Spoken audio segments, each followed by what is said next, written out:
റെൻവോൾട്ടിൻ്റെ സൈഡിൽ നിന്ന് നല്ലൊരു സപ്പോർട്ടുണ്ട്. നമ്മുടെ ആവശ്യങ്ങൾ എന്താണെന്ന് അറിഞ്ഞ് അതിനെ ബേസ് ചെയ്താണ് അവർ നമുക്കൊരു സജഷൻ പറഞ്ഞത്. 100% റെക്കമെൻഡ് ചെയ്യുക. എൻ്റെ റെഫറൻസിൽ തന്നെ നമുക്ക് അറിയാവുന്ന 1-2 പേര് റെൻവോൾട്ട് വഴി ഞാൻ ചെയ്തതിന് ശേഷം ചെയ്തിട്ടുണ്ട്.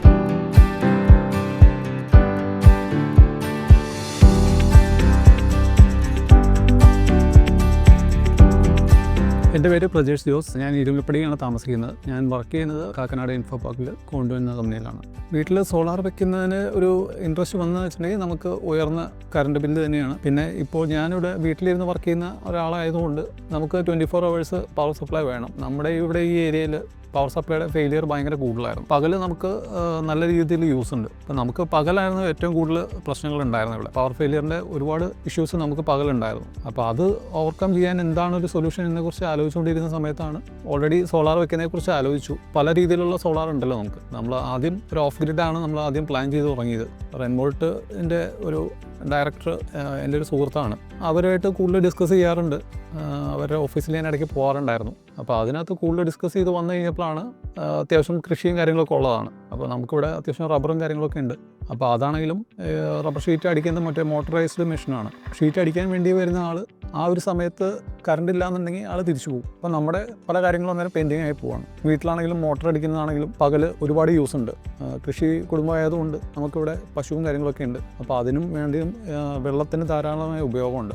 പവർ ഫെയിലിയർ വന്നു കഴിഞ്ഞാൽ ഇതെല്ലാത്തിനും ബാധിക്കും. അപ്പോൾ അതുകൊണ്ടാണ് അതിന് എന്ത് പറ്റിയൊരു സൊല്യൂഷൻ എന്താണെന്ന് നമ്മൾ ആലോചിച്ചപ്പോഴാണ് ഇവരായിട്ട് ഡിസ്കസ് ചെയ്ത് റെൻവോൾട്ടുമായിട്ട് ഡിസ്കസ് ചെയ്തതിന് ശേഷമാണ് നമ്മൾ തീരുമാനിച്ച് നമുക്ക് ഹൈബ്രിഡ് സൊല്യൂഷൻ ആയിരിക്കും ഏറ്റവും നല്ലത്. കുറച്ച് കോസ്റ്റ് കൂടുതലാണ്, ഓൾമോസ്റ്റ് ഒരു ഡബിൾ കോസ്റ്റ് വരും. എന്നാൽ പോലും നമ്മുടെ എല്ലാ ആവശ്യങ്ങളും ഇതിൽ പൂർത്തീകരിക്കാൻ പറ്റുന്നത് നമുക്ക് മനസ്സിലായി. അതുകൊണ്ടാണ് നമ്മൾ ഹൈബ്രിഡിലോട്ട് പോയത്. ഹൈബ്രിഡ് ചെയ്ത് കഴിഞ്ഞാൽ നമുക്ക് 24 hours പവർ സപ്ലൈ ഉണ്ടാവും. നമ്മൾ ഇതിന് ഹൈബ്രിഡ് ശരിക്കും വർക്ക് ചെയ്യുന്ന ഒരു രീതി എന്ന് വെച്ചിട്ടുണ്ടെങ്കിൽ നമുക്ക് ഇത് പല രീതിയിൽ ഇതിനകത്ത് സെറ്റ് ചെയ്യാൻ പറ്റും. ഇതിൻ്റെ വർക്കിംഗ് എങ്ങനെ വേണമെന്നുള്ളത് നമുക്ക് തീരുമാനിക്കാം, ഓണർക്ക് തീരുമാനിക്കാം ഇതെങ്ങനെ വർക്ക് ചെയ്യണം എന്നുള്ളത്. നോർമലി ഇപ്പോൾ നമുക്കിവിടെ ഇവിടെ വർക്ക് ചെയ്യുന്നത് എങ്ങനെയാണെന്ന് വെച്ചിട്ടുണ്ടെങ്കിൽ പകൽ സോളാർ സൂര്യൻ വന്നു കഴിഞ്ഞിട്ടുണ്ടെങ്കിൽ ഫസ്റ്റ് നമ്മുടെ വീട്ടിലെ ഉപയോഗങ്ങൾ നടന്നു പോകും. അതുകൂടാതെ പ്രയോറിറ്റി നമുക്ക് സെറ്റ് ചെയ്യാം. ബാറ്ററിയിലേക്ക് വേണോ ഫസ്റ്റ് പ്രയോറിറ്റി കൊടുക്കാൻ, അതോ വീട്ടിലെ ഉപയോഗം വേണം ഫസ്റ്റ് പ്രയോറിറ്റി കൊടുക്കാൻ, അതോ KCBയിലേക്ക് ഗ്രിഡിലോട്ട് പോകുന്ന വേണോ നമുക്ക് പ്രയോറിറ്റി കൊടുക്കാൻ എന്നുള്ളത് നമുക്ക് തീരുമാനിക്കാം. ഇപ്പോൾ എൻ്റെ ഇവിടെ ഞാൻ നിലവിൽ ചെയ്തേക്കണമെന്ന് വെച്ചിട്ടുണ്ടെങ്കിൽ ഫസ്റ്റ് പ്രയോറിറ്റി ബാറ്ററിയാണ് കൊടുത്തിരിക്കുന്നത്. അപ്പോൾ സൂര്യൻ വന്നു കഴിഞ്ഞാൽ ഫസ്റ്റ് നമ്മുടെ ബാറ്ററി 100% ആക്കും. അതിൻ്റെ കൂടെ തന്നെ നമുക്ക് നമ്മുടെ വീട്ടിലെ ലോഡും നടന്നു പോകും. ബാറ്ററി ഫുള്ളായി നമ്മുടെ വീട്ടിലെ ഉപയോഗവും കഴിഞ്ഞ് പിന്നെ എക്സസ് വന്നു കഴിഞ്ഞാൽ മാത്രമാണ് എക്സ്പോർട്ട് പോകുന്നുള്ളൂ. അപ്പോൾ KCBയിലേക്ക് കൂടുതൽ നമ്മൾ കൊടുക്കുന്നതുകൊണ്ട് നമുക്കൊരു വലിയൊരു ബെനിഫിറ്റ് വരുന്നില്ല. അപ്പോൾ അത് മാക്സിമം KCBയിലേക്ക് കൊടുക്കുന്ന മാക്സിമം കുറച്ചിട്ട് നമ്മുടെ ഉപയോഗങ്ങൾ ഫുള്ള് കംപ്ലീറ്റ് ചെയ്യുക, ബാറ്ററി മാക്സിമം ഫുള്ളാക്കി വെക്കുക. അപ്പോൾ നമുക്ക് രാത്രി ഉപയോഗത്തിൽ പീക്ക് ടൈമാണല്ലോ നമുക്ക് ഏറ്റവും കൂടുതൽ ക്രൈസിസ് വരുന്ന ഈ കാര്യങ്ങളിൽ. ക്രൈസിസ് തന്നെ ആ ഒരു ടൈമിൽ നമുക്ക് ബാറ്ററിയിൽ നിന്ന് ബാക്കപ്പ് എന്ന രീതിയിൽ എടുക്കാം.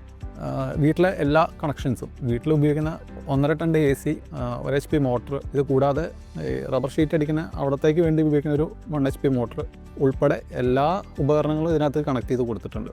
നമ്മളിപ്പോൾ രാത്രി ഫുൾ ടൈം AC ഇട്ട് കിടന്നാൽ പോലും പവർ ഇല്ലെങ്കിലും നമ്മുടെ എല്ലാ കാര്യങ്ങളും റണ്ണാകുന്നുണ്ട്.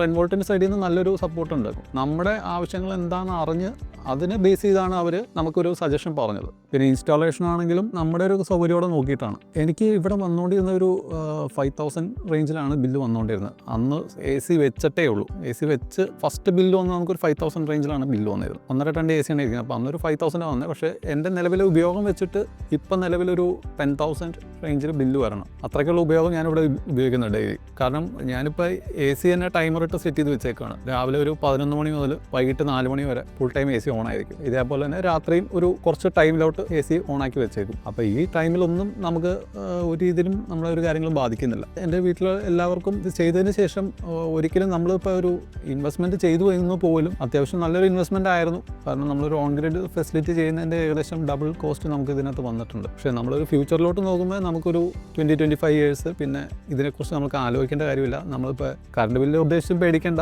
നമുക്ക് വീട്ടിലെ സാധനങ്ങൾ ധൈര്യമായിട്ട് എന്ത് സാധനം വേണമെങ്കിലും നമുക്ക് ധൈര്യമായിട്ട് ഉപയോഗിക്കാം.